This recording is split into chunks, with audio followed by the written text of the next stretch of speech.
컬트쇼에 나온 사연입니다. 어느 성당에서 신부님이 강론하는 자리에 교우들에게 물어봤습니다. 지금 현재 나는 어느 누구도 미워하지 않고 내가 살고 있다라고 하시는 분들만 손 들어보세요라고 했더니 90세 된 할아버지 한 분이 손을 들었습니다. 나는 그 누구도 미워하지 않습니다. 나는 그 누구도 섭섭한 사람이 없습니다. 이런 마음으로 손을 번쩍 들었습니다. 그랬더니 사람들이 수군거리면서 그분을 쳐다봤습니다. 도대체 야 대단하다 이렇게 쳐다봤겠죠. 그래서 신부님이 물어봤습니다. 아니 어떻게 미워하지 않을 수 있습니까? 라고 물어보니까 그분이 대답합니다. 저도 어린 시절에는 젊었을 때는 미워하는 사람들이 많이 있었습니다. 그런데 나이가 들고 보니까 걔네들 다 죽었어요. 이제는 미워할 사람이 없어요. 미워할 사람이 없다는 겁니다. 세월이 지나가면 어떻습니까? 미운 감정도 섭섭한 것도 힘든 것도 다 지나갑니다. 세월이 가면 다 지나가게 되어 있습니다. 그러나 우리 믿는 사람들은 세월을 역행해서 하나님의 도우심으로 다 이기며 살아갈 수 있기를 간절히 소원합니다. 오늘 말씀은 이 주기도문에서 5번째 간구의 말씀입니다. 5번째 간구인데 오늘 교회학교 아이들이 처음 이렇게 나왔기 때문에 약간의 설명이 필요합니다. 여러분 주기도문이 무엇입니까? 어떤 아이한테 잡고 제가 물어봤습니다. 교회학교 아이 중에서 주기도문이 뭐라고 배웠느냐 그랬더니 주기도문 주일에 외우는 기도문 아니에요? 라고 말하는 겁니다. 우리 교회학교에서 주기도문 좀 많이 알려주세요. 주기도문은 그것이 아니죠. 주님께서 가르쳐 주신 기도가 바로 주기도문이에요. 주기도문은 모두 6가지 기도로 되어 있습니다. 처음 3가지는 하나님을 위해서 기도하는 것이고 나머지 3가지는 우리를 위한 기도입니다. 오늘 이 시간에는 말씀은 우리를 위한 기도에서도 2번째 시간이에요. 지난주에 우리를 위한 첫 번째 말씀을 함께 나누는데 우리 성도님들 기억하시죠? 우리를 위한 기도의 첫 번째가 무엇입니까? 일용할 양식을 주시옵고 매일매일의 양식을 하나님 앞에 주권자 되신 하나님께 구하라고 말씀을 나누었습니다. 매일 그렇게 구하시기를 바랍니다. 오늘 2번째 간구의 시간에는 우리를 위해서 무엇을 기도해야 되느냐? 우리의 죄를 사하여 주시옵소서라고 기도하라고 주님께서 가르쳐 주셨습니다. 그러니까 죄의 용서에 대해서 하나님 앞에 구하라는 것입니다.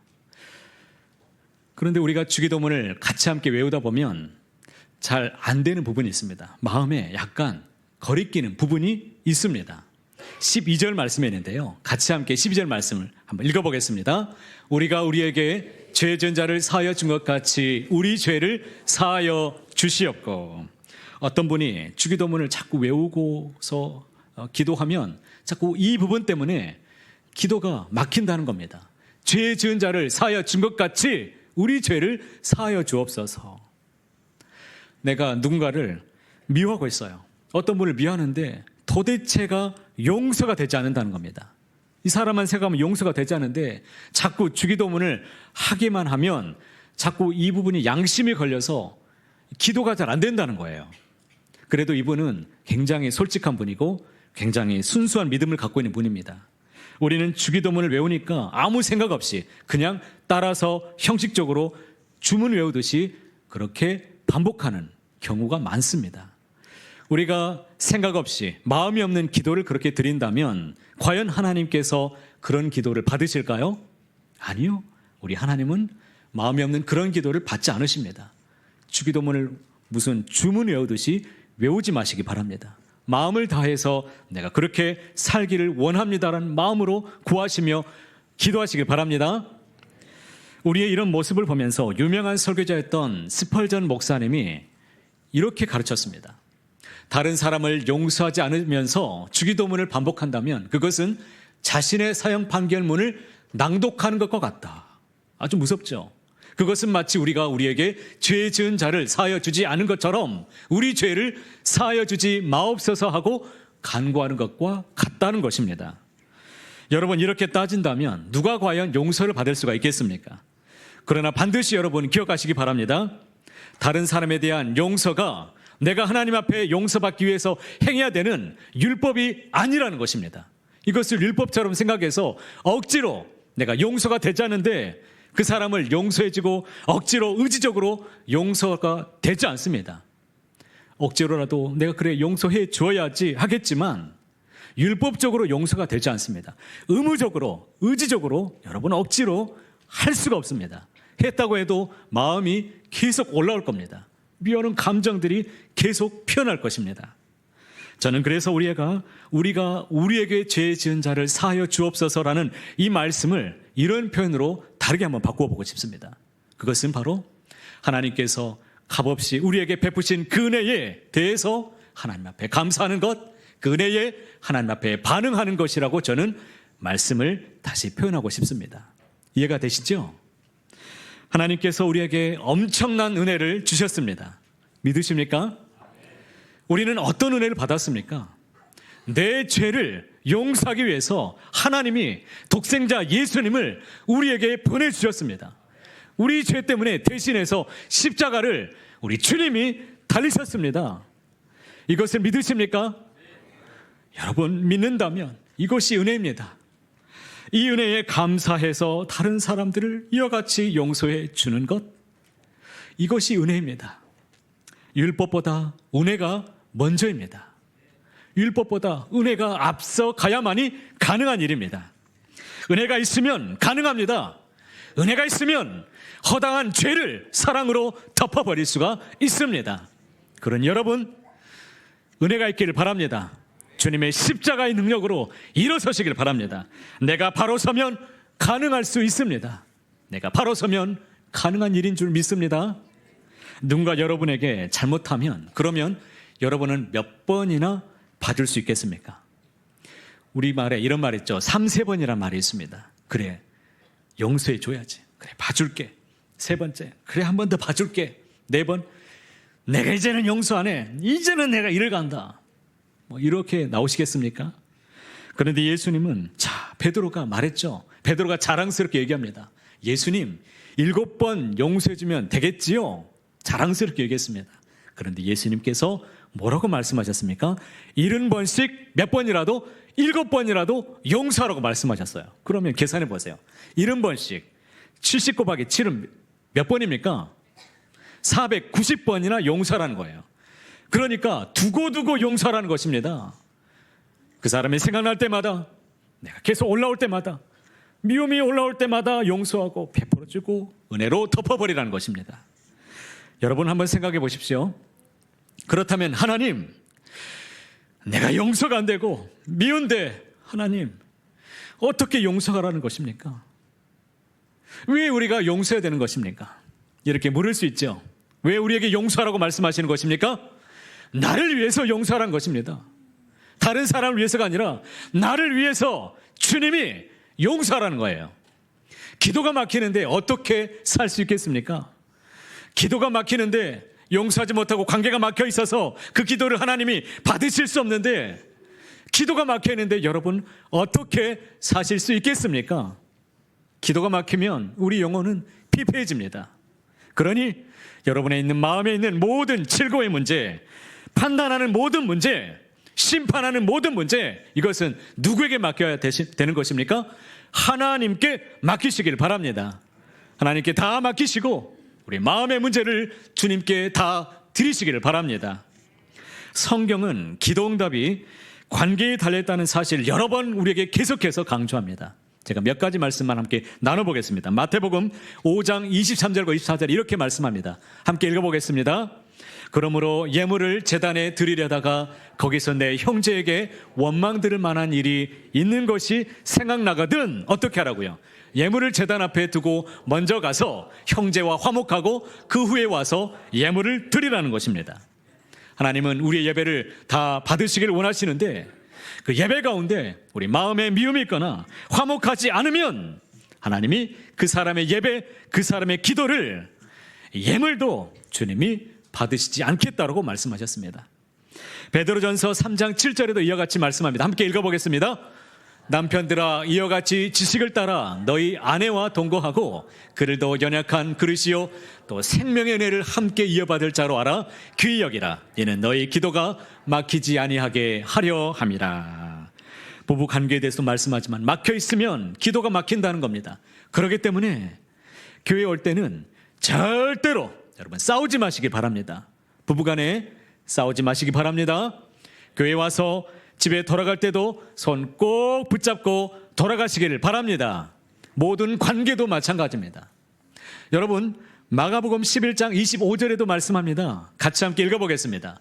서서 기도할 때에 아무에게나 혐의가 있거든 용서하라. 그리하여야 하늘에 계신 너희 아버지께서도 너희 허물을 사하여 주시리라.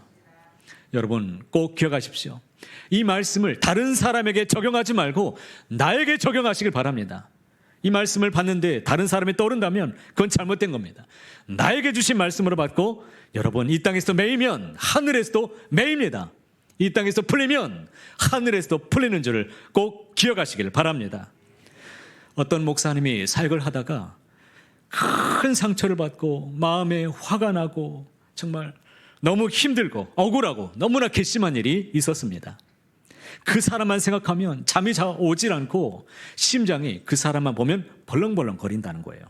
제가 아주 가까운 목사님이었습니다. 그런데 이 목사님이 설교단에서 말씀을 전해야 되는데 쭉 성도님들을 둘러보다가 그분하고 마주치거나 얼굴을 보면 심장이 벌렁거리는데 어떻게 설교가 되겠습니까?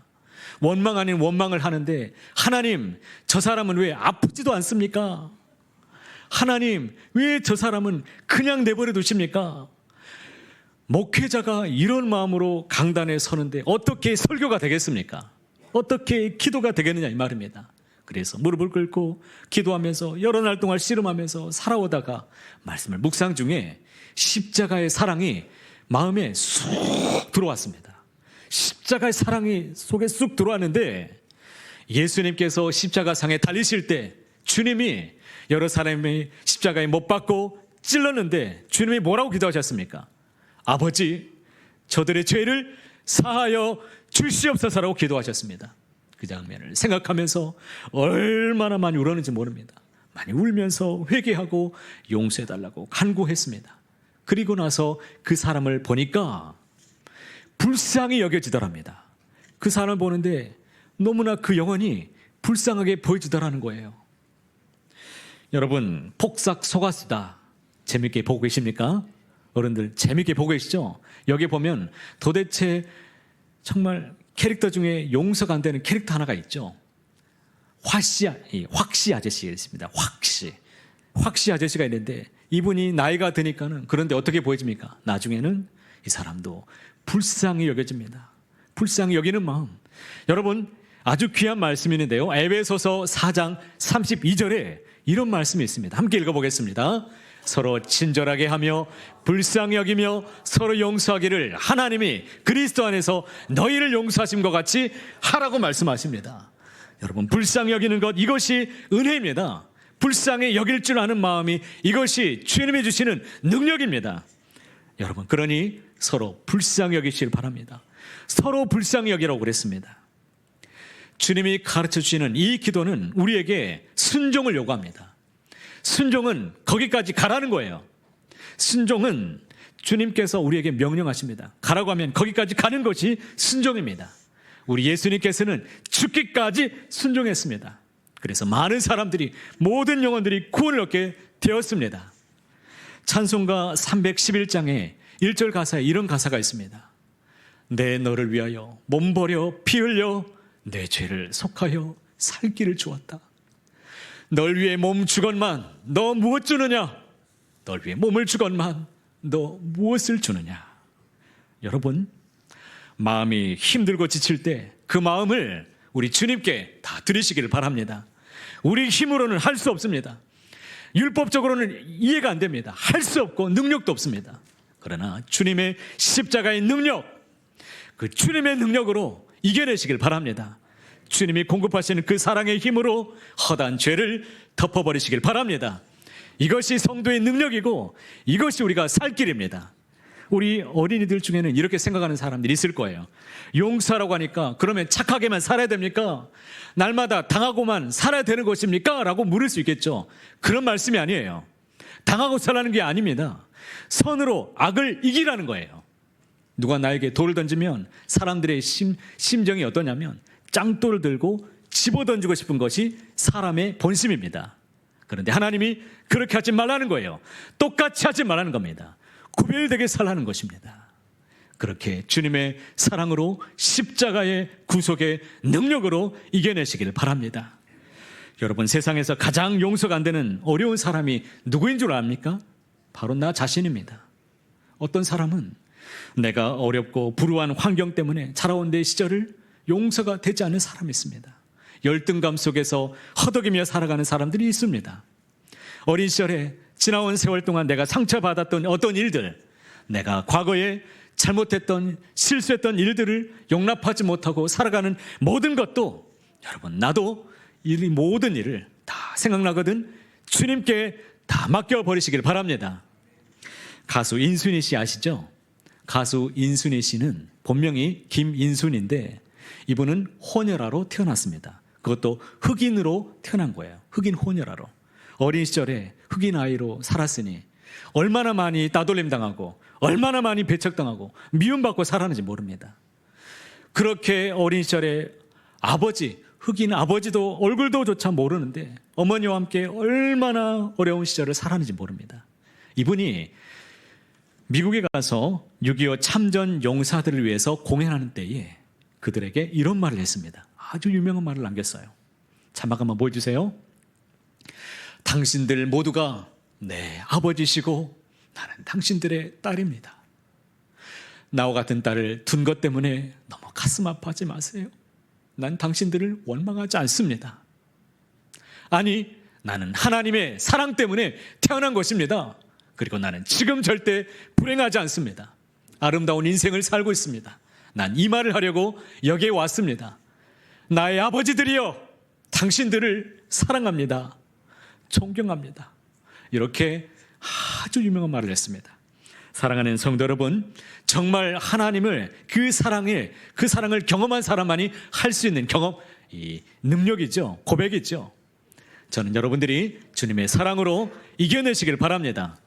그 십자가의 구속의 사랑을 여러분 맛보아 알 수 있기를 바랍니다. 주님은 다시금 우리를 이 자리에 초대해 주셨습니다. 피 묻으신 그 손으로 성만찬의 자리에 우리를 다시금 초대해 주셨습니다. 그리고 이 자리를 통해서 우리를 사랑하신다라고 말씀하십니다. 누구야? 내가 너를 사랑한다. 내가 너를 사랑하노라 주님이 말씀하십니다. 이 성찬을 통해서 주님의 사랑을 깊이 깨달아 알 수 있기를 바랍니다. 그 사랑에 힘입어서 이 세상, 여러분 힘든 세상 이겨내시고 믿음으로만 승리하는 저와 여러분 모두가 다 되시기를 간절히 소원합니다.